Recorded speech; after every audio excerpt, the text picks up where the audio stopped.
In Washington, D.C., a shocking ambush that left 2 members of the National Guard dead has triggered a national debate about refugee vetting, government responsibility, and the long-ignored consequences of rushed decisions during the Afghanistan withdrawal.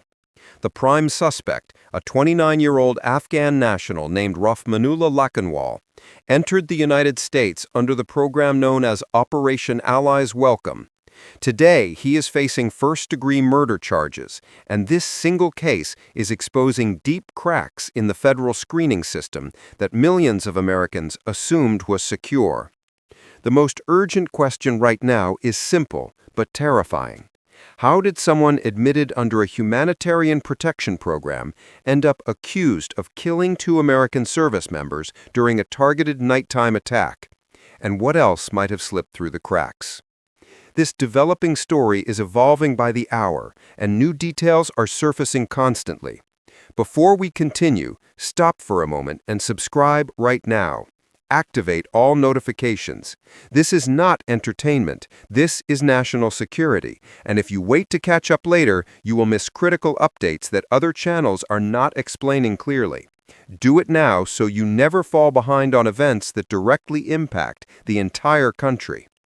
To understand what has happened, we need to establish the essential context. Rahmanullah Lakhanwal arrived in the United States through Operation Allies Welcome, the emergency relocation program created during the withdrawal from Afghanistan. Tens of thousands of Afghans were transported to U.S. bases and then resettled across the country. Many of them assisted American forces for years. Others claimed imminent danger under Taliban rule. The operation was massive, fast, and under extreme pressure, and that speed came with consequences. Internal data later reviewed by congressional oversight committees revealed that more than 5,000 Afghan entrants were flagged for potential national security concerns. Nearly 1,000 more showed public safety risks or inconsistencies that required further investigation. Some lacked complete biometric files, others arrived with partial identity documents. In several cases, U.S. agencies did not have access to Afghan government databases that had collapsed or been destroyed during a fall of Kabul. Everything was happening at once: evacuation, political pressure, humanitarian urgency, and collapsing intelligence systems. Fast forward to the present. 2 National Guard members are dead in an ambush that investigators describe as precise and deliberate. Evidence and surveillance footage quickly pointed authorities toward Rahmanullah Lakhanwal. He was arrested and charged with first-degree murder. What stands out to federal investigators is how quickly the attack unfolded and how effectively it was executed. Witness accounts describe sudden gunfire and a vehicle fleeing the area. These details immediately raised questions about training, background, and potential connections from his past life in Afghanistan. No official motive has been confirmed, but the nature of the attack led investigators to examine whether any prior military experience or foreign affiliations may have influenced the assault. This line of inquiry is sensitive, and authorities are approaching it carefully, but the public wants answers, and lawmakers are demanding clarity. What has reignited national debate is the deep concern that the vetting system used during the evacuation simply was not strong enough. A Justice Department review claimed agencies did their best under extreme circumstances and successfully flagged many high-risk individuals. But a separate audit from the Department of Homeland Security stated the opposite. It found that many evacuees were processed with incomplete, inaccurate, or missing information. In plain language, thousands of people were admitted even though their files were not fully verified. This contradiction has fueled one of the most intense political clashes in recent years. Supporters of former President Donald Trump argue that the withdrawal was rushed, chaotic, and unsafe, and they insist the Biden administration ignored repeated warnings about vetting capacity. They say the current tragedy was predictable. Meanwhile, supporters of President Biden counter that abandoning tens of thousands of allies to Taliban control would have been morally unacceptable, and that U.S. officials did everything possible with the limited data available at the time. But the issue is no longer theoretical. 2 American service members are dead, and authorities now face the task of explaining how such a catastrophic failure occurred. The question dominating every congressional inquiry is clear. Could this tragedy have been prevented if the screening process had been stronger and more structured?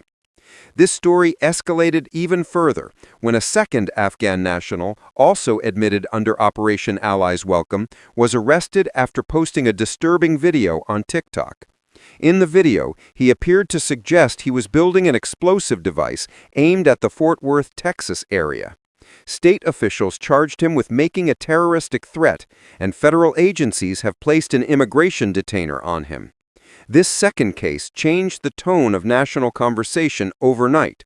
What had seemed like an isolated tragedy now looked more like a systemic warning. Security analysts are analyzing whether these incidents reflect individual instability, radicalization, fraudulent entry, or failures in the vetting model itself. Each possibility carries heavy national consequences. Another complex layer involves taxpayer funding. Public records show that Rahmanullah Lakhanwal and his family received multiple forms of government assistance while living in the United States. For many Americans, this detail is painful. How could someone benefiting from the system attack the same country that provided housing, support, and safety? Critics argue that public benefits should be tied to strict, verified vetting. Others argue that refugee assistance is a humanitarian responsibility and that one criminal case should not define an entire population. But the emotional reaction has been strong and widespread. This moment is profoundly affecting families of the victims, service members across the country, refugee communities, and taxpayers who feel their trust was broken.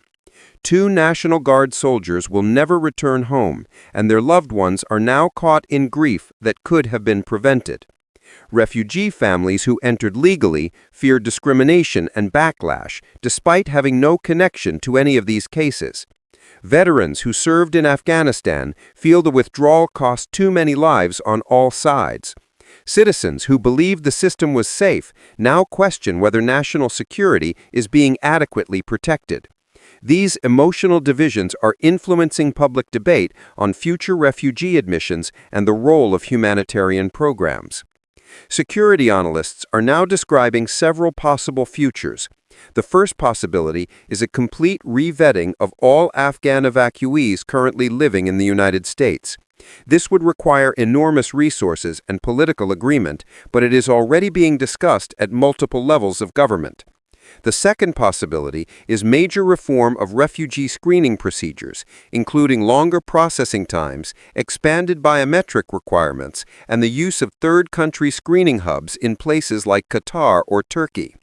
A third possibility is intensified congressional oversight, which could include new hearings, stricter borders, and restrictions on emergency resettlement programs.